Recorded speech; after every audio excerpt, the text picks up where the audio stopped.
इस वक्त हमारे साथ मौजूद हैं आदर्श नगर विधायक रफ़ी खान साहब। जयपुर में इनकी लोकप्रियता काफ़ी है और लोग इनको काफ़ी दिल से चाहते हैं, क्योंकि जब लोगों से बातचीत होती है तो कहीं ना कहीं इनका जिक्र ज़रूर होता है। तो इसी लोकप्रियता को देखते हुए हम रफ़ी खान से जो आप मिलने आए हैं, उनके निवास पर हैं, उनसे बातचीत करते हैं, जानते हैं कि ये प्रेम और ये जो भावना है जयपुर शहर को लेकर उनकी, वो किस तरह से उसको आगे बढ़ाते हैं और जयपुर शहर को किस तरह, जो जनता का जो प्रेम है उसको किस तरह से बनाए रखते हैं। सर, सबसे पहले मैं आपका स्वागत करूंगा समाचार प्लस न्यूज़ चैनल पे। सर, एक चीज़ जानना चाह रहे थे कि काफ़ी लोकप्रियता है आपकी, लोग काफ़ी चाहते हैं आपको, तो कैसा महसूस होता है जिस वक्त लोग आपको प्यार से जगह मिलते हैं, कहीं जाते हैं, तो कैसा फील करते हैं? देखिए, मेरे पे आशीर्वाद रहा, ऊपर वाले का तो आशीर्वाद रहा ही रहा। और जिस भी क्षेत्र में मैंने काम किया और तो जनता ने बहुत प्यार दिया और बहुत आशीर्वाद उनका रहा। और मैंने भी कोई कसर नहीं छोड़ी काम करने में। जब आप काम करने जाते हो किसी एरिया में, पब्लिक आपको चुनती है, तो उसके बाद आपकी मोरल रेस्पॉन्सिबिलिटी बन जाती है कि उन सभी की अपेक्षाओं पे आप खरे उतरो। मैं पहला चुनाव लड़ा और हम जितने भी लोकसभा में पूरी जयपुर लोकसभा में आदर्श नगर जयपुर लोकसभा में जितनी भी विधानसभाएं हैं, उसमें आदर्श नगर विधानसभा में हमको कांग्रेस के प्लेटफॉर्म पे सबसे ज़्यादा वोट मिले। तो जितना ज़्यादा वोट मिलता है उतनी एक्सपेक्टेशन भी बढ़ जाती है, उतनी उम्मीदें भी जाग जाती है। तो आपको जनता की एक्सपेक्टेशन पे भी खरा उतरना होता है। तो पहली बार की जीत तो आपको इत्तेफाक से, फॉर्चुनेट उससे मिल जाती है, लेकिन दूसरी बार आपको काम करके और अपने आप को साबित करने के बाद में आपको जीत मिलती है। तो मैं ये कह सकता हूँ कि मैंने खूब काम किया और जनता ने भी मुझे खूब साथ दिया।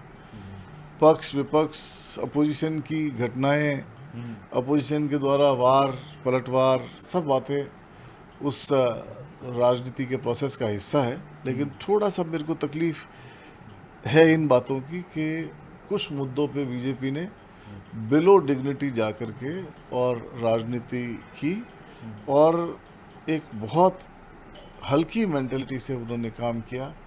कभी गाय मार देना, उसका एलिगेशन लगाना, कभी कभी पाकिस्तानी कह देना, इस तरह के मामले उन्होंने किए जिनकी ज़रूर मुझे तकलीफ हुई। राजनीतिक मंचों पे हमें अपनी बात कहनी होती है और बीजेपी को अपनी बात कहनी होती है। जब हम सत्ता में थे उन्होंने विपक्ष का काम किया, जब वो सत्ता में तो हम विपक्ष का काम कर रहे हैं। और मैं तो पार्टी को बहुत धन्यवाद दूंगा कि पार्टी ने भी मुझे खूब दिया। मैं पहली बार विधायक बना, खूब अपॉर्चुनिटी मिली, खूब काम किया हमने। और मुख्यमंत्री जी अशोक गहलोत जी ने खूब बजट दिया। पार्टी ने मुझे, कांग्रेस पार्टी ने मेरे को माइनॉरिटी कमीशन का चेयरमैन बनाया।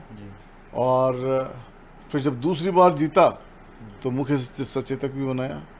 तो इन सब बातों में जाकर के मुझे ऐसा लगता है कि भी न केवल मैंने काम किया, बल्कि जनता ने भी मेरे को पूरा सहयोग दिया, पूरा प्यार दिया, पूरा आशीर्वाद दिया। और पार्टी की तरफ से भी मुझे पूरा आशीर्वाद मिला। और यही कारण है कि मैं परफॉर्मेंस की राह पे हूँ और कोशिश करता हूँ कि भी ज़्यादा से ज़्यादा काम जनता के लिए हम कर सकें। एक चीज़ और आपसे जानना चाहते हैं, आप विपक्ष में हैं इस टाइम पर, आपकी सरकार थी पिछली बार जब भी विधायक थे, और अभी विपक्ष में हैं तब भी विधायक हैं, तो कुछ ऐसा फील लगता है कि भाई उस वक्त जब सरकार थी तो कामकाज बहुत इजीली हो जाया करते थे, या इस वक्त जनता से जुड़ाव होता है तो कामकाज को लेकर कुछ परेशानी होती हो, या जनता आपके पास आती हो किसी परेशानी को लेकर, तो कुछ विपक्ष और पक्ष का कुछ लगता है कि ऐसा होना चाहिए था, ऐसा हो सकता था आने वाले वक्त में कि मैं पब्लिक के लिए और कुछ कर पाऊँ या कुछ और अच्छा बेटर कर पाऊँ? देखिए, पक्ष और विपक्ष, सत्ता और विपक्ष के लोग, इसमें बहुत बड़ा फ़र्क है। सत्ता में आपके अंदर पावर होता है। आप कोई अधिकारी काम नहीं करे तो आप उसका ट्रांसफ़र कर सकते हो, उसको डांट करके काम करा सकते हो। आप बजट की प्रॉब्लम हो तो आप मुख्यमंत्री के पास भी जा सकते हो। ये सब फ़र्क तो सत्ता और विपक्ष का बना ही रहता है। लेकिन एक बहुत बड़ा फ़र्क आइडियोलॉजी का है। कांग्रेस की आइडियोलॉजी डिफरेंट है और बीजेपी की आइडियोलॉजी डिफरेंट है। कांग्रेस की आइडियोलॉजी एकता, समानता का अधिकार, एक रूपता और सांप्रदायिक सौहार्द और सद्भाव। और विपक्ष का काम, जो बीजेपी का काम है, वो उनकी आइडियोलॉजी दूसरी है। वो समाज में जहर फैलाते हैं। जहाँ जाट ज़्यादा होते हैं और बाकी पार्टियां, बाकी मत कम होते हैं, तो वो जाट और नॉन जाट का इलेक्शन कराते हैं। जहाँ एससी का डिवीज़न हो सकता है, वहाँ एससी में डिवीज़न करते हैं, एससी वर्सेस नॉन एससी कर देते हैं। जहाँ एसटी होता है, वहाँ एसटी वर्सेस नॉन एसटी करते हैं। तो उनका एक आइडियोलॉजिकल तरीका चुनाव लड़ने का, जीतने का अलग है। और जहाँ उनको हिंदू मुसलमान करने का मौका मिल जाता है, तो वो समझते हैं कि उनको तो लॉटरी लग गई, उनका पसंदीदा सब्जेक्ट मिल गया। और मज़े की बात यह है कि वक्फ अमेंडमेंट बिल आया है। आइडियोलॉजी की बात कर रहा हूँ मैं। वक्फ अमेंडमेंट बिल आया है और बिल के अंदर बीजेपी के सांसदों की आवाज़ आ रही है कि हम मुसलमान भाइयों के लिए ये करना चाहते हैं, हम मुस्लिम बहनों औरतों के लिए ये करना चाहते हैं। और बहुत सारे सांसदों ने बोली, और उनके गृह मंत्री ने भी बोली, और राज्यसभा में उनके सदन के नेता नड्डा जी ने भी बोली। और तो मैं फॉर्चुनेटली मैं वहाँ गया हुआ था, और मैंने राज्यसभा में भी पूरी स्पीचेस सुनी, लोकसभा में भी सुनी, और उनका वो रूप भी देखा। और पहला चरण राजस्थान में हुआ था चुनाव का, लोकसभा में, वो भी दौर याद है मुझे। उसमें मैंने पीएम की स्पीचेस भी सुनी, और ये भी सुना, अल्पसंख्यकों को कांग्रेस पार्टी तुम्हारा हक दे देगी, तुम्हारा मंगलसूत्र छीन लेगी, तुम्हारे जानवर गाय भैंस छीन लेगी, और ये अल्पसंख्यकों को दे दिए जाएंगे। आज ये कह रहे हैं कि अल्पसंख्यकों को उन्होंने कुछ दिया ही नहीं, हम देना चाहते हैं। तो कहाँ सच बोल रहे थे? वो सच था, या आज जो बोल रहे हैं वो सच है? एक बहुत बड़ा विरोधाभास उनकी बातों में है। और तो आइडियोलॉजी डिफरेंट है। हम, कांग्रेस अपनी आइडियोलॉजी पे काम करती है। तो हम, आपने पूछा मेरे को, हम थोड़ा दूसरे ट्रैक पे चले जाएंगे कि फ़र्क क्या है। एक सबसे बड़ा फ़र्क कांग्रेस की आइडियोलॉजी का है, और दूसरा एक बहुत बड़ा फ़र्क आइडियोलॉजी के साथ साथ अशोक गहलोत और बाकी लीडर्स का भी है। मुख्यमंत्री अशोक गहलोत का नज़रिया गांधीवादी नज़रिया है। वो देखते हैं कि भी समाज के आखिरी पंक्ति में खड़ा आदमी को हम क्या दे सकते हैं। राहुल गांधी की आइडियोलॉजी है कि जो कांग्रेस की आइडियोलॉजी है, वो राहुल गांधी की आइडियोलॉजी है। और वो क्या है? वो ये है कि हम समाजवाद कैसे स्थापित करें, एकता और समाज में एक तरह का बंटवारा कैसे हो। राहुल गांधी बरसों से इस बात पे काम कर रहे हैं कि एक तरफ तो ऐसे लोग हैं जो, जिनका एक टाइम का खाने का बिल आता है 10,000, 20,000, 50,000। लिकर अगर वो ले लेते हैं तो वो 1-1 लाख रुपए तक का बिल आ जाता है खाने का। एक तरफ वो लोग हैं जो एक टाइम के खाने पीने में इतना पैसा खर्च कर देते हैं, और एक तरफ वो लोग हैं जो मुश्किल से 4-5 हज़ार रुपये में घर चलाते हैं, पूरे महीने का चलाते हैं। तो ये जो गैप है, उसको कैसे पाटा जाए? राहुल गांधी की आइडियोलॉजी है।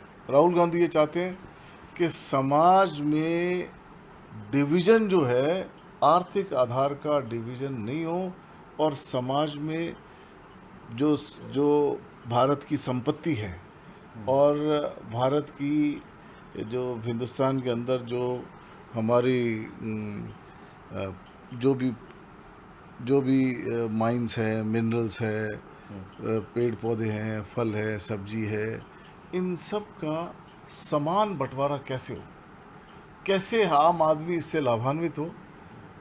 इसका मतलब ये नहीं कि व्यापारियों से छीन लें, व्यापारी अपना काम करें, लेकिन मजदूर, उस फैक्ट्री में या उस इंडस्ट्री में काम करने वाले मजदूर को उसका हक पूरा मिले, और वो भी 2 पैसे खर्च कर सके, उसकी भी खर्च करने की पावर हो।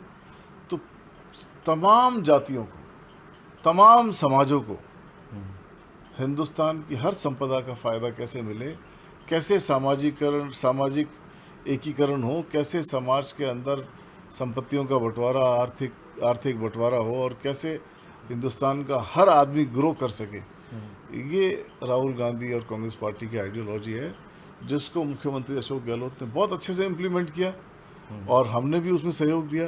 अब हम ये सब मिलकर ये चाहते हैं कि उस आइडियोलॉजी पे काम किया जाए ताकि समाज के अंदर एटलीस्ट कोई भूखा तो नहीं सोए, कोई गरीब तो नहीं रह जाए। ऐसा तो नहीं हो कि एक तरफ तो 1 लाख रुपए में का खाना खाने वाला आदमी है एक टाइम का, और एक तरफ आदमी को खाना ही नसीब नहीं हो रहा है, वो देख रहा है मुझे खाना कब मिलेगा।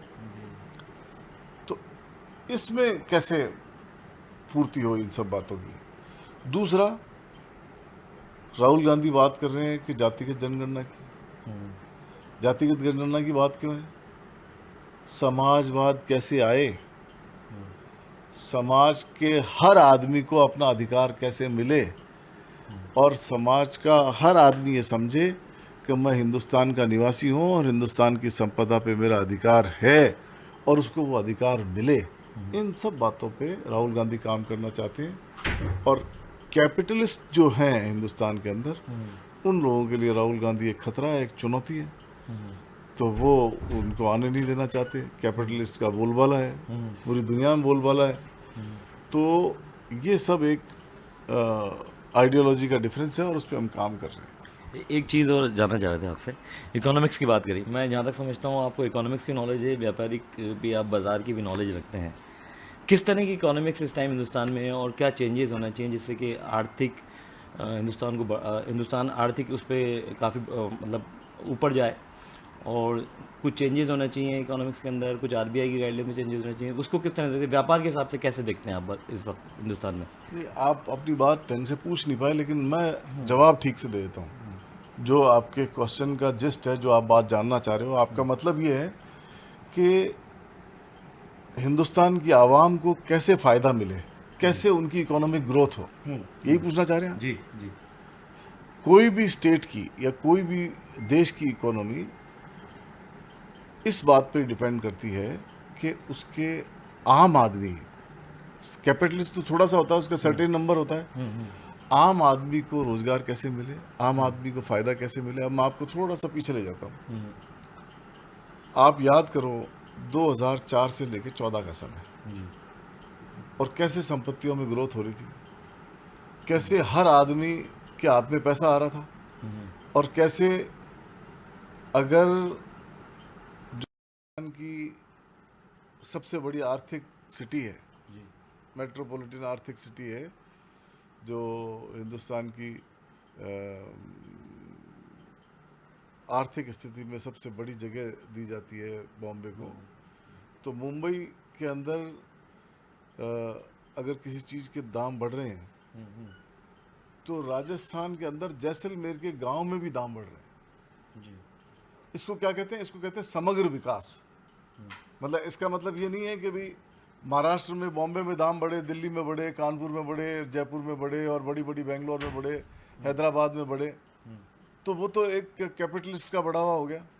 लेकिन जब वहाँ पैसा बढ़ा, वहाँ रेट बढ़ी, वहाँ इन्वेस्टमेंट में अपॉर्चुनिटी का फ़ायदा मिला, लेकिन राजस्थान के जैसलमेर के मोहनगढ़ गांव के अंदर या नाचना के अंदर अगर ज़मीन 10,000 रुपये की थी तो वो वहाँ भी 1 लाख रुपए की होगी, वहाँ कोई 1 लाख रुपए की थी तो वहाँ भी 10 लाख रुपए की होगी, महाराष्ट्र के अंदर भी।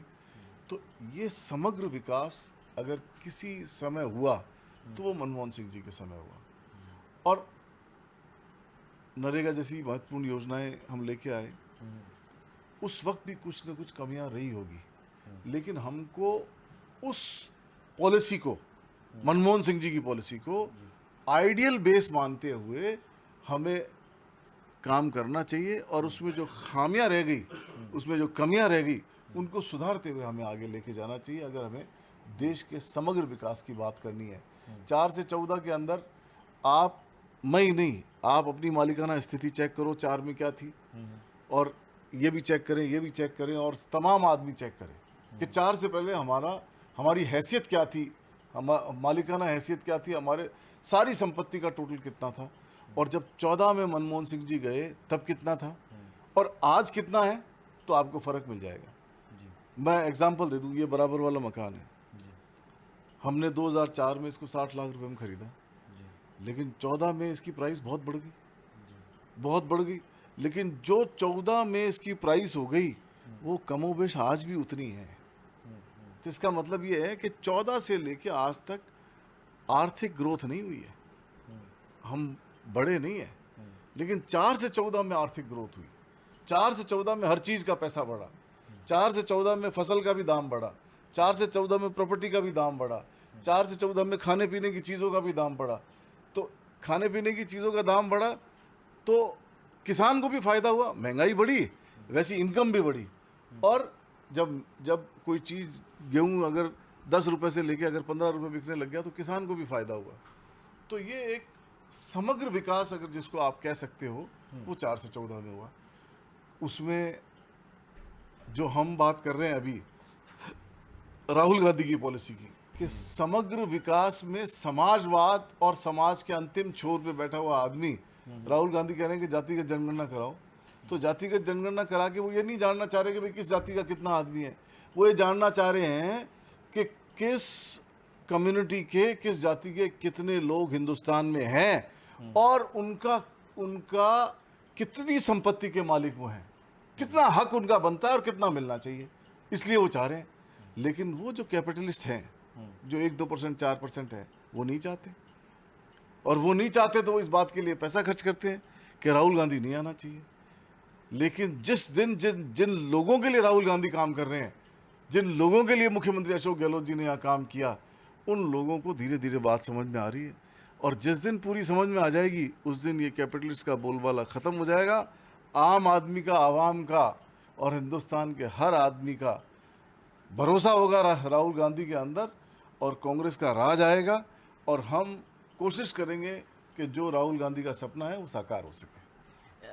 बिजनेस की बात करते हैं, जैसे अभी इस वक्त देखें हिंदुस्तान के अंदर कनेक्टिविटी की बात करते हैं, सबसे ज़्यादा रोड, रिंग रोड सबसे ज़्यादा बने सरकार के अंदर, एयरपोर्ट सबसे ज़्यादा बने। तो ऐसा नहीं लगता है आपको व्यापार तो बढ़ रहा है, ये सारी चीज़ें बढ़ेंगी तो एक दूसरे से मेलजोल, व्यापार बढ़ेगा, आर्थिक विकास हो रहा है, इसको किस तरह देखें? मुझे ये कहने में गुरेज नहीं जी कि बहुत सारे लोगों ने बहुत सारे काम किए, जी लेकिन पिछले कुछ सालों में जो बीजेपी के पास ऐसे अगर आप पूछोगे 5 काम जनता के लिए गिना दे हुए, तो उनके पास गिनाने के लिए कुछ नहीं है। लेकिन ख़ास तौर पे जो नितिन गडकरी जी हैं, उन्होंने डिपार्टमेंट अच्छे से संभाला। और जो देश की क्या होता है कि कुछ चीज़ें का समय आता है तभी वो डेवलप होती है। ऐसा नहीं कि वो बीजेपी ने कर दी या वो होगी।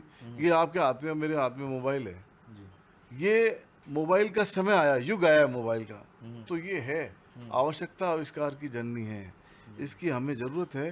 तो आज पूरी दुनिया में ये सबसे सस्ता है। कांग्रेस ने ऐसी पॉलिसी डाली, सैम पित्रोदा को लेके आए और एक ऐसा इंफ्रास्ट्रक्चर डाला कि आज हम पूरी दुनिया में इसको सबसे सस्ता यूज़ कर सकते हैं जी। तो ये एक फील्ड आप ऐसा कह सकते हो कि ऐसे समय में ज़रूरतें थी, और ज़रूरतें थी तो ऐसे रोड भी बने, हाईवेज़ भी बने और बन भी रहे हैं। तो मुझे लगता है कि इस फील्ड में थोड़ा डेवलपमेंट हुआ है, लेकिन जो डेवलपमेंट हमें चाहिए उस तक अभी हम पहुँचे नहीं है। हमें और कड़ी मेहनत करनी है उस डेवलपमेंट तक पहुँचने के लिए। लेकिन बीजेपी की आर्थिक पॉलिसीज़ ठीक नहीं है। और कैसे ठीक नहीं है, मैं आपको एक डायलॉग याद दिलाता हूँ मोदी जी का। क्या कारण है, क्या कारण है कि जापान की करेंसी नहीं गिरती है, नेपाल का रुपया नहीं गिरता है, पाकिस्तान की करेंसी नहीं गिरती है, बांग्लादेश की करेंसी नहीं गिरती है? क्या कारण है कि हिंदुस्तान का रुपया पतला होता जा रहा है? जब राज संभाला था इन्होंने तो 60-62 का था डॉलर, आज 87 रुपये का है। देश के अंदर सबसे बड़ी गिरावट की ओर है, आर्थिक स्थितियां कमज़ोर है। इसमें ऐसा नहीं है कि डेवलपमेंट हो रहा है, पैसा लग रहा है, तो उस वजह से भी कहीं ना कहीं चीज़ें जो बढ़ रही हैं, आर्थिक विकास तो हो ही रहा है ना, उसको मैं इस तरह देखूँ कि खर्चा भी तो बहुत ज़्यादा बढ़ा है हिंदुस्तान के अंदर इस वक्त। तो आपको थोड़ा सा आप डीले हो रहे हो। किसी भी चीज़ का खर्चा बढ़ने से आपकी मालिकाना हैसियत कमज़ोर नहीं होती है। आपकी पूरी दुनिया के अंदर आपकी कीमत 50% से ज़्यादा घट गई। जैसे आपकी रुपए की कीमत घट गई, वैसे आपकी हैसियत घट गई। अगर आप 2062 के अंदर 2062 क्या 2014 के अंदर अगर डॉलर 62 रुपये का था, तो आप 1 लाख आपके 62 लाख रुपए देने से 1 लाख डॉलर आ जाते थे। लेकिन आपकी वो तो 62 लाख 62 की पड़ी है, आपकी संपत्ति, आपकी हैसियत तो। और जब आप डॉलर में कन्वर्ट करने जा रहे हो तो आज 88 लाख रुपए देने पड़ रहे हैं। तो आपके जो पैसे की कीमत थी वो तो गिर गई ना, आपकी हैसियत तो गिर गई। आप इंटरनेशनल मार्केट में आपकी पूरी हिंदुस्तान की तमाम संपदाओं का रेट गिर गया। तो आप अपने अंदर अपनी हैसियत को गिरावट की ओर ले गए। आप बैंकॉक जाओ, थाईलैंड किसी ज़माने में हिंदुस्तान के बराबर करेंसी थी। हम अगर उनको 100 रुपये देते थे तो वहाँ के 125 रुपये मिलते थे। आज अगर हम उनको 100 रुपये देते हैं तो कोई 50 रुपये मुश्किल से नहीं मिलते हैं, वहाँ के 50 बाट भी नहीं मिलते हैं। तो उन्होंने डॉलर के सामने ग्रो किया है और हमारी करेंसी अनफॉर्चुनेटली गिरी है। हमें ये चाहिए कि हम ऐसे कदम भी उठाएं जिससे हिंदुस्तान आर्थिक सुधारों की तरफ जाए। अनफॉर्चुनेटली अभी आर्थिक सुधारों पे काम करने वाली टीम मोदी जी के पास नहीं है। फाइनेंस मिनिस्टर है लेकिन वो कहती है कि अगर प्याज महंगा हो गया तो मैं प्याज नहीं खाती हूँ, तो मैं प्याज नहीं खाती हूँ तो मेरे को प्याज महंगा होने से मतलब नहीं है। तो ऐसी फाइनेंस मिनिस्टर है, लेकिन उनको चाहिए कि आर्थिक सुधारों का काम करे और फाइनेंस पे जोर दे, हिंदुस्तान की आर्थिक नीति ठीक करे, हिंदुस्तान की करेंसी ठीक हो, रुपया मजबूत हो और इकोनॉमिक स्थिति बेहतर हो। एक आखिरी सवाल आपसे, परिसमन चल रहा है, निकाय चुनाव आने वाले हैं, एक राष्ट्र एक चुनाव की बात थी, इसको राजस्थान में भी वही चल रहा है कि साहब एक निकाय जैसे चुनाव जो होंगे पंचायत के या आपके शहरों के निगम के जो चुनाव होंगे, नगर परिषद के चुनाव होंगे, एक ही उस पे होंगे, एक राष्ट्र एक चुनाव के आधार पर। तो उसको किस तरह देख रहे हैं आपके ये पहले तो मैं एक चीज़ बात करूँ, जयपुर शहर से बात करता हूँ आपसे कि परिसमन हुआ, हेरिटेज और निगम को 2 पार्ट में बांटा गया डेवलपमेंट के नाम पर, लेकिन उस पर कार्य चल रहा है। परिसीमन नहीं हुआ, दादागिरी हुई है, राठौड़ी चल रही है। ऐसे ही करेंगे। लेकिन इसको किस तरह देखें, पब्लिक के काम जी ऐसे ही करेंगे। 250 के हम 150 वार्ड बनाएंगे और 250 वार्ड में भी और पंचायतों को हम शामिल करेंगे। तो एरिया तो 250 से भी बढ़ा लिया हमने, 250 पे चले गए और वार्ड बना दिया आपने 150। आपने जनप्रतिनिधित्व कम कर दिया। लेकिन जनता का बॉडीज की गाइडलाइन है। आप जब छोटे शहरों में जाओगे तो एक पार्षद के पास में 1000, 1500, 2000 वोटर हैं जी, यहाँ 30-30 हजार वोटर के वार्ड बना रहे हो आप, क्यों भाई? और गाइडलाइन है, गाइडलाइन ये है कि आप 15% से ज़्यादा वेरिएशन नहीं रख सकते पॉपुलेशन के आधार पे। लेकिन आप तो एक वार्ड तो बना रहे हो 10,000 का, एक वार्ड बना रहे हो 38,000 का। ऐसे थोड़ी चलेगा, दादागिरी थोड़ी चलेगी, कानून से चलना पड़ेगा, न्याय संगत बातें करनी पड़ेगी। हमने आज भी ऐतराज़ दर्ज कराया है, हमने कल भी कराया था और कल भी हम बहुत सारे जयपुर के बहुत सारे लोग बाग ऐतराज़ दर्ज करा रहे हैं। हम न्याय की बात करेंगे। पहली बात तो डिवीज़न इस तरीके से नहीं होना चाहिए। आप सुधार कर सकते हो, कोई आपको रैशनलाइज नहीं नजर आता, रैशनलाइज कर सकते हो, लेकिन आप जातिगत आधार पे या अपनी राजनीतिक महत्वाकांक्षा को पूरा करने के लिए वोटों को डिवाइड कर रहे हो कि साहब यहाँ तो कांग्रेस को वोट मिलता है, यहाँ उसको वोट मिलता है, यहाँ उसको वोट मिलता है और यहाँ हमको मिलता है, तो जो हमें मिलता है उसमें तो हम 2 वार्ड कर लें और जो कांग्रेस को मिलता है उनके 3 के 1 वार्ड कर दें, तो उससे उनके वार्ड कम हो जाएंगे, हमारे ज़्यादा हो जाएंगे। ऐसे नहीं होता है, वोटों के हिसाब से करना पड़ता है, वोट के रेशो के हिसाब से करना पड़ता है।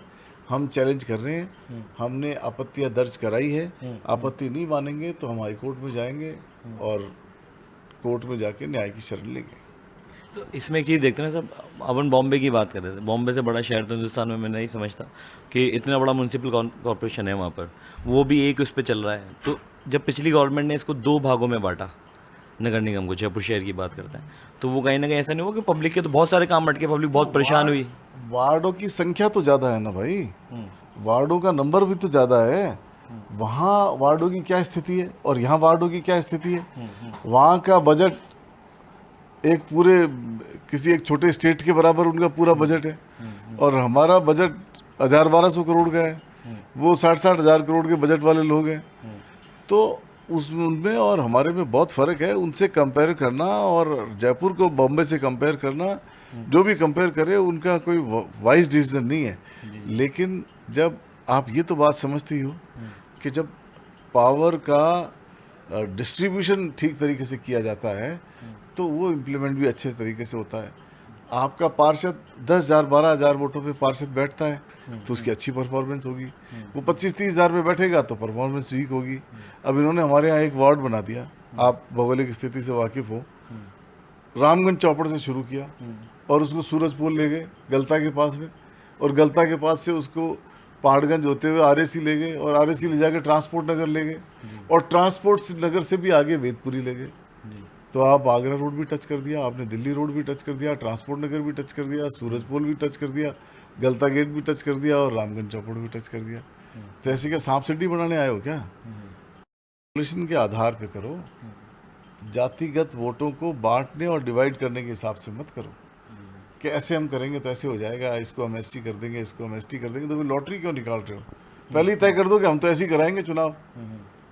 ऐसे नहीं चलेगा, कानून से चलना पड़ेगा, और कानून संविधान में मानना पड़ेगा। कोई हम हमारे चैनल के माध्यम से कोई संदेश जनता के लिए आप देना चाहें, जयपुर शहर या राजस्थान की जनता को?